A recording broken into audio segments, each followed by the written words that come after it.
di rumah, kembali lagi di podcast kesayangan kita. Apalagi kalau bukan di Bisik Bincang Asik. Oke teman-teman semua, hari ini kita kedatangan teman-teman dari Duta Genre Kepulauan Bangka Belitung tahun 2021. Halo teman-teman.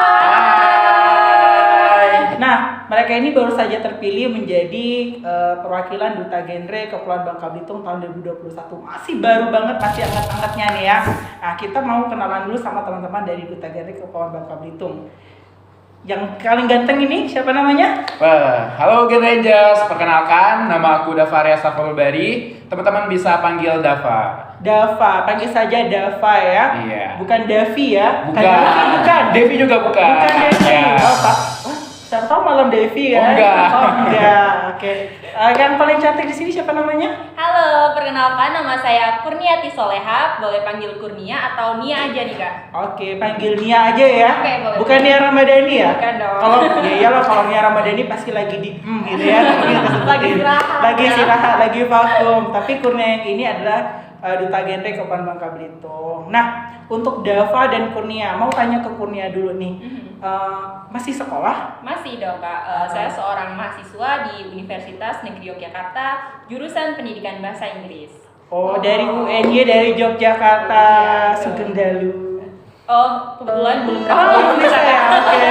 Saya juga nggak tahu artinya apa, jadi maaf ya. Oke ya. Oke, mahasiswa sekarang, terus aktivitas sehari-harinya apa? Ya, aktivitas sehari-hari masih seorang mahasiswa, kuliah online kebetulan, dan juga menjalankan program rutin setiap Sabtu Minggu, yaitu program Rumah Belajar Karunia Kepedulian Remaja untuk Anak-anak Indonesia di Desa Sidoarjo.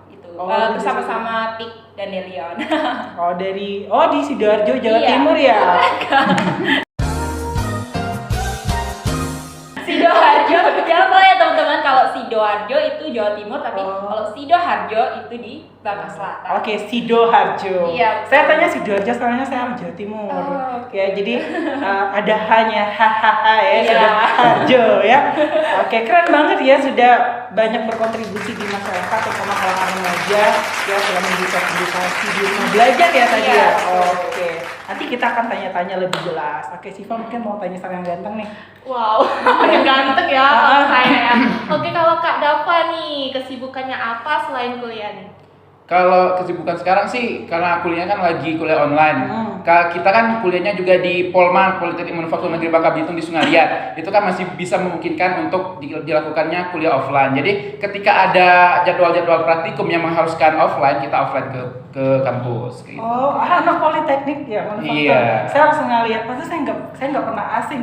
Sering ngelimbang di kolong gitu ya? Tapi saya Enggak lah. Oh, bukan ya, tapi masih Bekerja di sering- PT DAK sekarang. Amin ya. Amin. Oke, ngelas Tapi ya kamu ternyata. bukan anak teknik ya, lebih ke Anak apa nih? Apa nih? Anak-anak berbakti. Iya. Yang baik-baik aja ya. Pastilah ya. Kita harus mengungkapkan suatu hal yang baik-baik supaya malaikat lewat diaminkan gitu ya. Amin. Oke.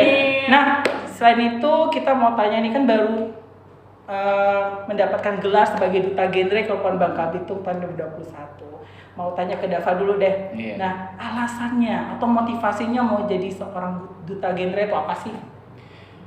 Untuk alasan saya kan udah gabung di genre itu tahun 2019, bergabung ke Forum Genre Bangka Belitung. 2 tahun di 2019 dan 2020, aku tuh sempat mikir di Forum Genre itu perkumpulnya para duta-duta genre.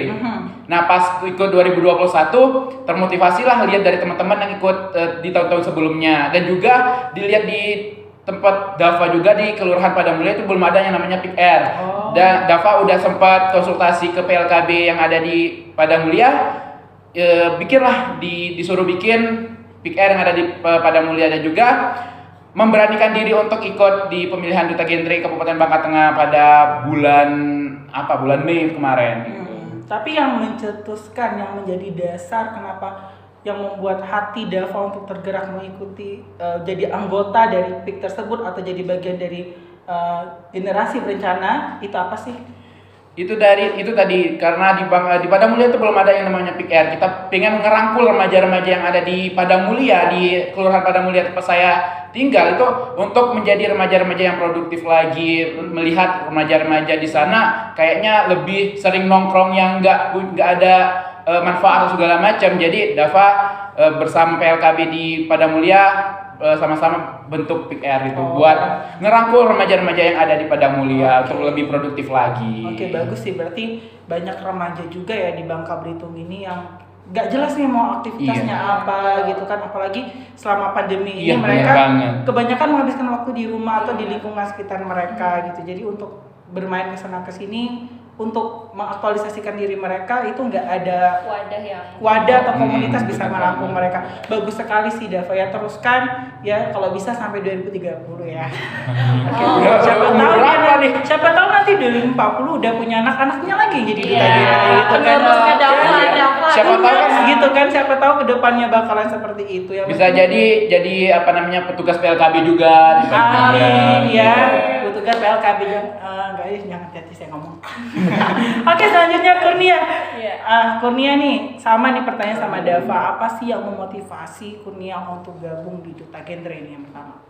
Ya, kebetulan waktu itu lagi kuliah di rumah gitu, di rumah aja. Dan waktu itu benar-benar cari wadah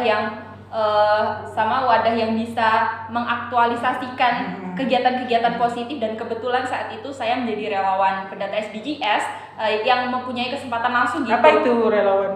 Sustainable Development Goals, kayak semacam relawan yang lebih mendata warganya kayak terkait kondisi ekonomi, kondisi lingkungannya di situ. Jadi Kurnia bisa lihat langsung nih kondisi yang sebenarnya di daerah Kurnia itu. Setelah mendata itu Kurnia kayak menemukan banyak sekali anak-anak yang putus sekolah baik karena ekonomi atau keluarganya yang memang sudah turun-temurun memang tidak sekolah gitu Kak. Jadi Kurnia turut prihatin. Jadi Kurnia ngerasa Kurnia itu adalah seseorang remaja yang diberi kesempatan oleh Allah, oleh orang tua Kurnia untuk menempuh pendidikan. Jadi Kurnia seperti memiliki tanggung jawab untuk merangkul teman-teman Kurnia yang tidak memiliki kesempatan untuk sekolah gitu. Oleh karena itu Kurnia menemukanlah kayak genre ini nih benar-benar organisasi yang membuat kehidupan para remaja itu terencana gitu. Nah, jadi Kurnia gabung dan sekarang juga udah mendirikan Dandelion untuk merangkul remaja dan mengajak remaja yang sudah bersekolah itu untuk sama-sama merangkul teman-teman yang kurang beruntung. Oke, bagus sekali sih keinginan yang mulia ya, karena tidak semua orang memiliki kesempatan yang sama. Kita memiliki privilege dalam hidup, fasilitas pendidikan yang cukup, mobilitas yang cukup, tapi banyak juga orang-orang yang kurang beruntung ya, pendidikan belum bisa mendapatkan ya, apalagi hal yang lainnya. Jadi kalau kita sekarang ya, kita merasa lebih bukan berarti kita puas diri. Kalau bisa kita merangkul yang lain, membantu yang lain. Mulia sekali sih anak-anak muda Duta Genre ini ya. Nah, mungkin Siva mau ditanya nih ya. Saya penasaran untuk kalian berdua. Awal mulanya itu kalian masuk ke forum ataupun masuk ke lomba Duta Genre ini, apakah kalian sudah mempunyai basic tentang generasi berencana atau sudah memiliki basicnya sehingga kalian ingin mengembangkan apa yang kalian dapatkan itu di genre itu? Seperti apa? Ke siapa dulu? Boleh? Cap-cip dulu deh kalau gitu ya. Kurnia dulu ya. Iya, boleh. Ladies first ya. Oke. Jadi Kurnia itu kebetulan juga yang Kurnia temukan fenomenanya itu tentang pernikahan dini kan. Dan Kurnia kayak kenapa sih mereka cenderung menikah dini ya, salah satunya married by accident, kayak hamil di luar nikah. Ini apa sih yang nyebabin? Dan Kurnia amati pendidikan di sekolah-sekolah itu untuk pendidikan seksualitasnya hanya diajarkan kayak abstinence only, kayak khusus pendidikan seks yang sudah menikah aja, dan juga secara biologikalnya aja gitu, secara biologisnya aja yang diajarin, tapi tidak ada secara spesifik fenomena yang benar-benar langsung ada di masyarakat, kayak mohon maaf, ini bukan hal tabu lagi ya, kayak penggunaan kondom apa segala macam tidak diajarkan gitu. Jadi Kurnia mulai tertarik ke kayak belajar tentang pendidikan seksualitas gitu. Jadi Kurnia sering baca-baca kayak artikel tentang itu dari luar negeri gitu. Jadi Kurnia sebetulnya udah punya basic di situ. Jadi nyambung aja gitu ke genre yang kebetulan memang salah satu substansinya itu menghindari pernikahan dini ya kan. Gitu. Kalau Dava sih gimana? Kalau Dava sendiri dulunya hanya tahu genre itu hanya sekitar materinya cuma kayak reproduksi doang, kayak tentang seksualitas ataupun tentang pubertas segala macam. Ternyata setelah Dava gabung di genre itu materinya lebih luas lagi, seperti ada perencanaan masa depan, ada life skill, ada kayak perencanaan kehidupan berkeluarga dan banyak macam seperti itu. Oke, cukup menarik sih kalau saya menangkap dari yang si Kurnia bilang tadi. Coba saya ada satu pertanyaan. Tadi Kurnia bilang mungkin karena pengetahuan mengenai seks bebas, hamil di luar nikah, ini yang mau kalian sebarluaskan kepada remaja saat ini, bahwasanya itu tidak baik adanya ya. Tapi kita tidak menutup kemungkinan ya, Indonesia, negara-negara lain-lain kan terus berinteraksi satu sama lain ya, pertukaran budaya itu akan selalu ada. Sedangkan kalau kita tahu nih, kita bukan membandingkan ya, tapi lebih pada membuka wawasan. Kalau di luar itu mereka punya budaya gini, satu mereka boleh, misalnya kalau kita nih kumpul kebo, gitu kan, tinggal satu rumah ya, otomatis pasti ada hubungan suami istri, walaupun itu di luar nikah. Kedua, mereka kadang-kadang sering melakukan hubungan di bawah umur, artinya hubungan seksual di bawah umur, tetapi dengan acuan tetap mengikuti istilahnya menggunakan alat kontrasepsi segala macam. Nah kalau kita bawa itu sekarang, banyak remaja saat ini menganggap hal itu pun tabu, pertama remaja Indonesia, betul tidak? Ya pasti sekarang orang merasa itu hal yang biasa aja gitu. Nah, kalau menurut pandangan kalian nih, kasus seperti itu apakah dibolehkan seharusnya? Ataupun misalnya gini, ada remaja yang mereka masih di bawah umur, tapi mereka sudah melakukan seks di luar nikah, tapi dengan mengikuti tadi ya, menggunakan alat kontrasepsi untuk menghindari kehamilan. Pandangan kalian itu seperti apa? Iya, gitu.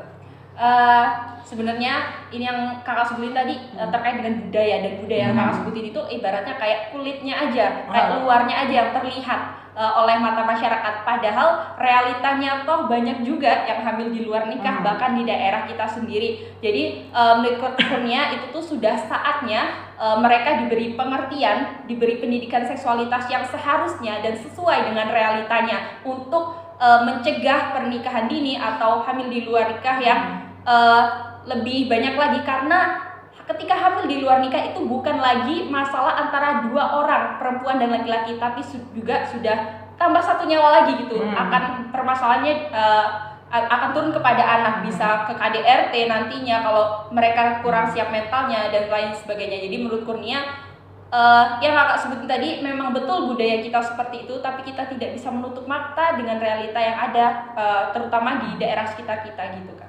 Oke, bagus sekali sih, karena balik lagi ya, Indonesia tuh multikultural ya, Iya, budayanya banyak. Jadi terkadang-kadang kalau hal-hal seperti itu masih dianggap tabu. Kalau untuk wilayah perkotaan mungkin beberapa orang masih punya stigma open minded lah kalau kita bilang ya. Itu masih nggak jadi masalah. Tapi untuk mayoritas yang ada di Indonesia mungkin itu hal yang sangat tidak baik untuk dilakukan. Jadi benar sekali sih, program mereka juga harus diselaraskan dengan budaya saat ini, sehingga mengikuti perkembangan zaman. Jadi pada saat kita mau menyampaikan pun orang mudah untuk menerima. Iya, itu kayak salah satu tantangan bagi kami juga Kak, apalagi untuk memberi pengertian kepada orang-orang yang awam, orang-orang desa. Itu tidak bisa kita serta-merta bahwa pendidikan seksualitas harus gini. Tidak bisa seperti itu. Jadi itu memang salah satu tantangan kita sebagai duta juga gitu. Benar-benar. Apalagi di Indonesia kan untuk kesenjangan itu masih jauh lah ya. Untuk orang yang udah dapat edukasi yang baik mungkin mereka cepat paham. Benar sih tadi dibilang. Kalau orang yang ada di daerah mungkin mereka akan berpikir, ya kalau wanita pada umumnya udah cukup umur menikah, udah jadi ibu rumah tangga gitu kan, tanpa ada karir seperti itu kalau di daerah. Makanya benar sekali perlunya ada duta genre adalah supaya mereka bisa menyuarakan tentang bagaimana sih memiliki hidup yang berencana. Bukan hanya berencana pas kamu mau menikah ya, tapi pada saat kita dalam masa pendidikan, pada saat kita berkarir, hingga pada saat kita menikah. Oke, bagus sekali sih ada program duta genre. Tapi sayang saya sudah tuwir ya, saya nggak bisa ikut ya. Jadi kan kami umur saya, tapi saya bohong, umur saya 17 tahun kok. Ya. Bener kok, dia malah ketawa sih, dia nggak percaya ya. 17 tahun, di kupingnya saja. Oke, mungkin si Pak mau ditanya lagi nih. Aku penasaran buat kalian, kan setiap orang sekali penyampaian kita itu kan sulit sekali bagi orang awam. Nah, cara pendekatan kalian itu seperti apa sih supaya teman-teman itu bisa benar-benar mengerti apa yang kalian sampaikan, terus bisa menerapkannya di lingkungan mereka?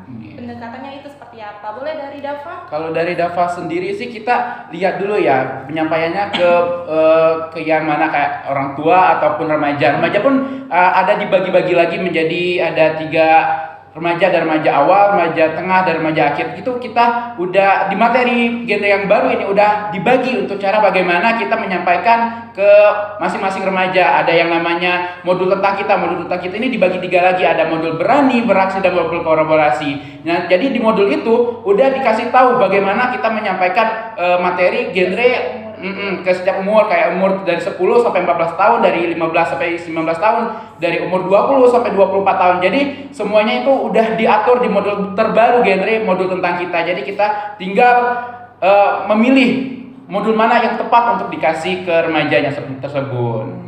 Iya. Sudah Sudah ada tersusun. pedomannya Udah ya. ada pedomannya. Ada juknisnya nih, ada buku modul tentang kita. Di situ sudah tahu kisaran umur segini sampai segini. Oh, mereka tergolong remaja ini. Iya. Ini rencana yang harus mereka lakukan. Oh, Iya. kalau umur segini sampai oke, benar sekali sih.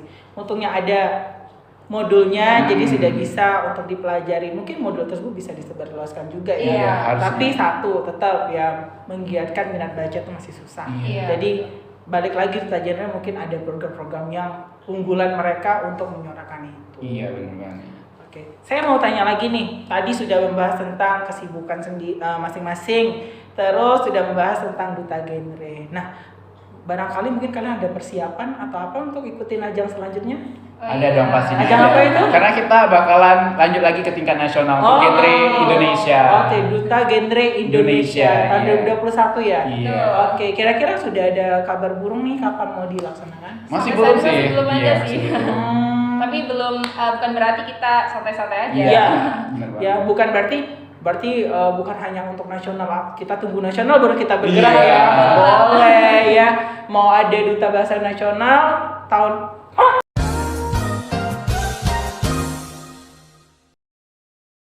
Jangan kemana-mana ya, tunggu aja kelanjutannya di part 2 selanjutnya.